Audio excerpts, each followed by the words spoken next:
This lovely little vintage clock is a bedside alarm clock made by Westclox in about 1950. When I first saw it on the auctioneer's catalogue, I thought it might have been a Lucite case, but it turned out to be plastic. It's the same colour as Lucite and probably designed that way, I would think. But anyway, it's plastic. Now we're going to take it to pieces today and check it out and see what condition it's in. You'll notice here in 4 places it's got hand painted flowers on it, and the case seems to be in relatively good condition. No scratches or breaks or anything. Now to get the movement out of the clock, there's 2 little pins here, one there and one there, and they get pushed down very carefully because this case is about 70 plus years old now, and it's asking to be broken very, very easily because it's had plenty of time to dry out. So I'll just use my fingernails to push that out, and I wouldn't use a screwdriver on that because it's very brittle and it'll most probably break. Alright, there's the back of it, that's come off. There's the movement in there, and that little finial at the top is just set. It doesn't have any part to play in the operation of the clock. Reasonable amount of fluff in there, so it hasn't been opened up for some period of time. But there's 2 screws, one in there and one in there, that we'll have to undo to take the movement out. And I'm going to need a dedicated clock screwdriver with a very fine tip to undo those couple of screws. Standard screwdrivers are going to be too fat to fit in that slot.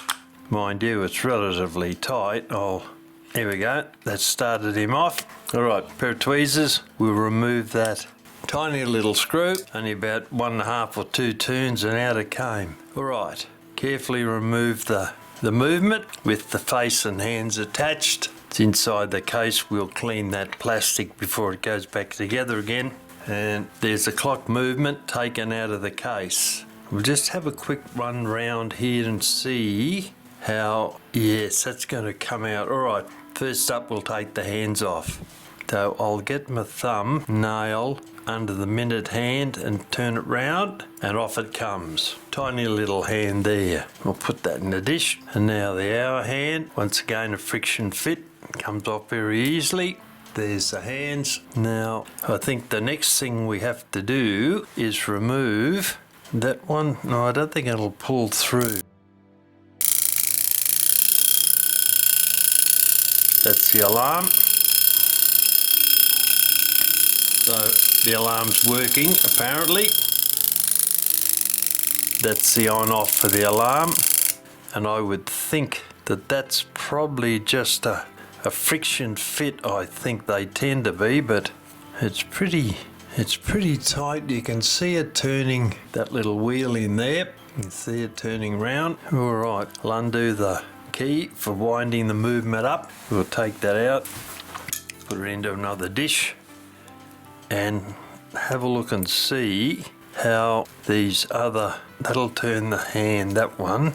Now we don't need to remove that knob at the moment because it'll fit through the hole there. That guy there may, yeah, that'll fit through.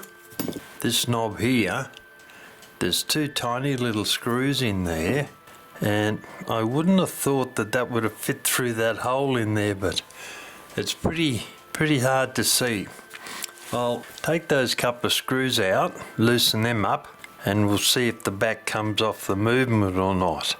Tiny little screws. Another dish, and remove the screw. There it is, tiny, and find the other one which is there. I think I'll be using some extra magnification on this soon. Everything is pretty tiny. That's got the screw. We'll unscrew it, remove it, and see if the back will now come off by juggling it through the holes. There we go. Alright, there's our movement. The balance spring is not working, so that's going to require a look at. That comes off, and I'll have a look and see what that writing is. That's interesting. It says Hong Kong, General Time Corporation, unadjusted, no joules. Well, there we go. What we've got to do now is remove the face, and to do that, we've got 1, 2, 3 little lugs there that we'll have to turn round. Actually, I'll get some more magnification before we go any further. Well, that's a bit easier to see. Now we'll go in, and these couple of lugs here, these 3 little lugs, well, finally got those 2 pieces apart, and I had to use these really long nose pliers to be able to get in. So I'll put that down there, and you can see how hard it is to get those things perpendicular. So I can now straighten them up so I can get a better view of what they look like. And hopefully they won't be quite so hard to put back in again. But we'll find that out once we come to put them back in. That's bent over a little bit. And so is that one a tiny bit. Alright, well, we'll worry about that when it's time to put it back together again. Put that over there. Now there's our little movement. Just have a bit of a look here and see what we've got in the way. That's got a spring on it. That's the hammer.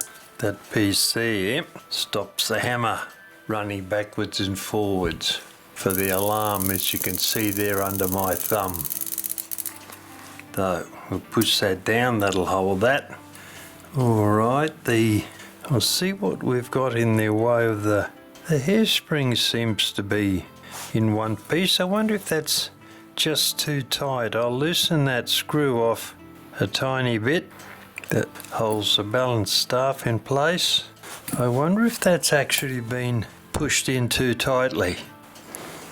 That may work again once we get that cleaned up. Alright, now let's have a look and see how we get these plates apart. That end has been riveted in, and 1, 2, 3, 4 of those. I wonder if these can be released to, there, that's fine. We should be able to undo those little screws there, but we might need a smaller blade and our screwdriver. Right, let's see if we can, I think that's been riveted in. They look like they should be removable, but I don't know that we're going to be able to. I'll have a look at that offline, because I'm pretty much guaranteed that those 4 pieces, I've got a slot in them, and we should be able to remove them with a screwdriver. Back in a moment. The movement's riveted in that clock because it's fully wound, and if you look, the balance wheel spins. I've actually loosened it a tiny little bit and it was spinning better. I'll put some oil on it, if I can get into there again. Very fine slots on these things. You can see it wants to spin. On most clocks they have a screw on the top, but some of them that look like that have got a slot in that you can put a screwdriver in. And you think, oh good, I can undo that, but in actual fact, I've tried 3 or 4 screwdrivers and I can't. And I've just looked up online and it said, yes, they're riveted in. So that's the end of that. That's a bugger because the hairspring...